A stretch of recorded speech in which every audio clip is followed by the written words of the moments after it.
Hello and welcome to News Hour on Unity TV. Today is Monday, 24th of August 2021. It's equivalent to 5th of Safar 1445 after Hijrah. The headlines: Tinubu redeploys Oyetola Tunji Ojo, renames Environment Minister. Farmers abandon farms, 23 Sokoto, Zamfara, Kebbi local governments under bandits. Ex-Minister Shagari formally dumps PDP, joins APC. And on the foreign scene, ECOWAS rejects Niger junta's 3-year transition plan.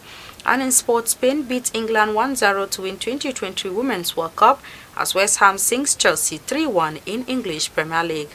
And those were the headlines, and for details and more of the stories, I am Rukayat Sani Ibrahim.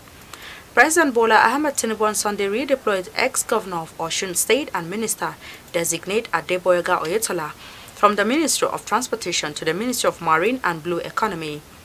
The president also redeployed another minister-designate, Abubakar Momo, from the Federal Ministry of Youth to the Federal Ministry of Niger Delta Development. The presidential spokesman who disclosed this in a statement said the Federal Ministry of Youth is to be reassigned to a minister-designate soon. The changes take immediate effect, according to Ngelale. Tinubu also redeployed a minister-designate, Bumi Tunji Ojo, to the Ministry of Interior, while Saidu Alkali was redeployed as a Minister of Transportation. He added that both ministers of state in the oil and gas sector are now domiciled in the Federal Ministry of Petroleum Resources, and Senator Heineken Lakobiri is the Minister of State Oil, Petroleum Resources, while Honorable Ekperipe Ekpo is the Honorable Minister of State Gas, Petroleum Resources.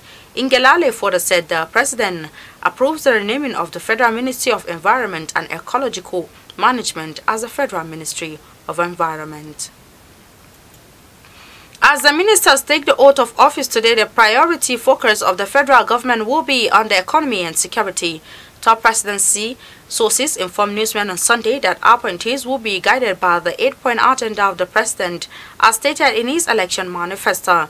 In his 8-page manifesto containing multi-sectoral policy options tagged Renewed Hope 2023 Action Plan for a Better Nigeria, top on the priority list of action plans were national security, economy, agriculture, power, oil and gas, transportation, and education. It was further learned that the president might set targets and performances index for the cabinet members in order to create an immediate impact on the economy, security, and other key areas.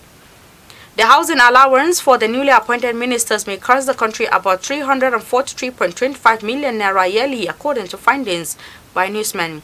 Without annual allocation, in 4 years, the federal government will spend 1.37 billion naira on the 45 ministers' designate accommodation.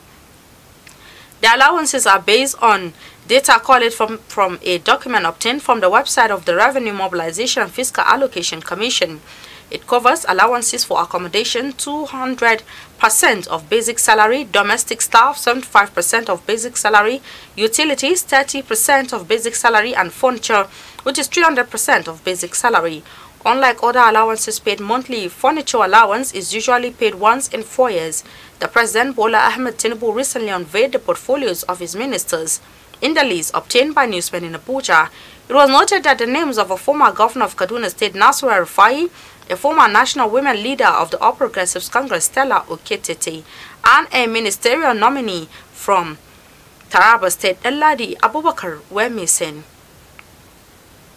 Residents of at least 23 local government areas in Sokoto, Zamfara, and Kebbi states are battling to survive as kidnappers, cattle rustlers, and bandits make life difficult for them. A check by the newsman indicates that residents of the affected areas have been forced to migrate, enter into an agreement with the criminals, or live a life of uncertainty. In Sokoto State, residents said local government areas was affected are Isa, Sabon-Birni, Gwadabawa, Ilela, Tangaza, and Gorenyo. The Chief Press Secretary to Governor Ahmed Aliyu, Malam Abubakar Bawa, said the state government was aware of the enormity of the situation. In Zamfara State, a civil society activist, Farouk Shehu, said many communities in the 14 local government areas of the state have been displaced, with residents of Maru, Anka, Shinkafi, Maradun, Zurmi, Gusau, and Bungudu local government areas was affected. The situation in Kebbi State have already claimed the lives of at least 2,500 people between 2019 and 2023, according to Bamayi and Naiko. The Secretary of Zulu Development Foundation, Ann Iko, said the 2,500 people were killed in Danko, Wasagu, Fakai, Sakaba and Zulu local government areas, all under Zulu Emirate. The National Drug Law Enforcement Agency NDLEA says it recovered opioids worth 4.8 billion naira following a raid of a warehouse in the popular International Trade Fair Complex, Alaba Ojo area of Lagos by its operatives on Saturday, August 19. The agency also said its operatives on Friday, August 18, intercepted $20 million suspected to be counterfeit during a stop-and-search operation along Abaji-Lokoja Road within the Federal Capital Territory. The suspected fake money was recovered from a bus coming from Lagos to Abuja, while the 53-year-old driver of the vehicle, Onyebuchi Lededin, was arrested. The spokesman of the NDLEA, Femi Babafemi, made a disclosure in a statement in Abuja on Sunday, August 20. According to the statement, items recovered from the warehouse owned by a wanted billionaire drug baron include 1.4 million pills of tramadol, 225 mg weighing 826 kilograms, 3.2 million pills of codeine with a gross weight of 3,360 kilograms and 2,841 cartons of codeine syrup containing 284,100 bottles. Babafemi said the street value of the substance was about 4,820,500,000. He said during the operations that lasted hours, a suspect, Paulinus Ojuku, who is the chief security officer to the wanted drug baron and who operates himself as an automobile spare parts dealer, was arrested and is helping with the ongoing investigation. Human rights lawyer Femi Falana-San has asked the Department of State Services (DSS) to release the suspended chairman of the Economic and Financial Crimes Commission (EFCC), Mr. Abdulrashid Bawa, from illegal custody without any further delay. According to him, a remand order issued by a magistrate court in the Federal Capital Territory has become spent, invalid and illegal, as no magistrate has the power to authorize the detention of a criminal suspect for 67 days without trial. In a stamped statement made available to the media on Sunday, Falana also asked the federal government to ensure that the rights of the suspended Central Bank of Nigeria Governor Godwin Mefele and Bawa are respected by the DSS and the Office of the Director of Public Prosecution in the Federal Ministry of Justice, even though the DOE had a penchant for disobeying the orders of the court when they were in office. The only surviving member of the All People's Democratic Party (PDP) in Sokoto State and former Minister of Water Resources Barrister Mukhtar Shehu Shagari has formally dumped the party for All Progressives Congress (APC). Shagari, who was a former Minister of Water Resources in the administration of former President Olusegun Obasanjo, formally received APC membership card from the hands of the party's Secretary Abubakar Yabo in company other state APC executives. Shagari, the longest-serving Minister of Water Resources in the cabinet of former President Obasanjo, was a founding member of the People's Democratic Party (PDP) and has been in the party for over 25 years, not until August this year when he decided to adjust his seat to APC. The state APC Secretary, Alhaji Abubakar Yabo, confirmed that the former minister and former deputy governor of the state has received his party membership card, which qualifies him as duly registered member of the new party. According to the publicity secretary of the PDP, Alhaji Al-Hassan Sahabi Sanyin Awal, the defection of the former minister will not in any way weaken the party or change anything in the state party structures, as PDP remain the only and most formidable opposition in the state, adding that ambassadors of the party at both state and national assemblies are the most vibrant and credible representatives of the people of Sokoto State.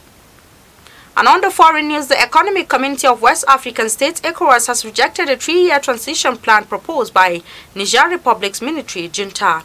It will be recalled that the coup leader, General Abdulrahman Tiani, had at a meeting with ECOWAS delegation led by General Abdul Salami Abubakar, retired in Niamey on Saturday, promised the military government will return Niger Republic to democracy in 3 years, noting that this country does not want war, but would be ready to defend itself if necessary.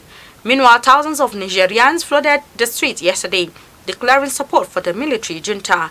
However, Abdel Fattah Musa, ECOWAS Commissioner for Political Affairs, Peace and Security, told newsmen in an interview yesterday that the proposal was unacceptable to ECOWAS, setting the ground for a military operation.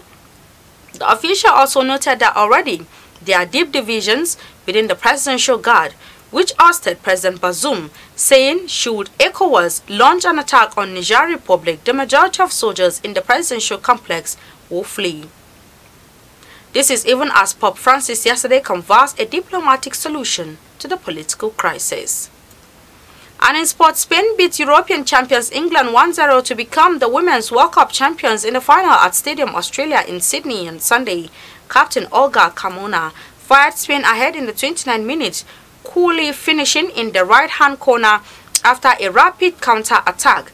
England's best chance came from Lauren Hamp, who rattled the crossbar with a powerful strike as both teams bid to win the World Cup for the first time.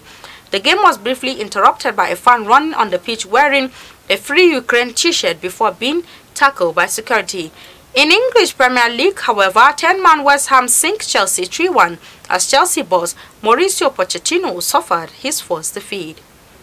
And with the sport news, we've come to the end of our bulletin for today. You can follow us on our social media handles at Facebook, Instagram and Twitter at Unity Radio FM TV respectively. You can also watch us live on the satellite decoder Badarsat, which has been watched in about 38 countries of the world free. You can also watch us and stream us live on our YouTube channel at Unity FM TV. I am Rukayet Sani Ibrahim. Thanks for watching and enjoy the rest of our programs. Do have yourself a lovely day.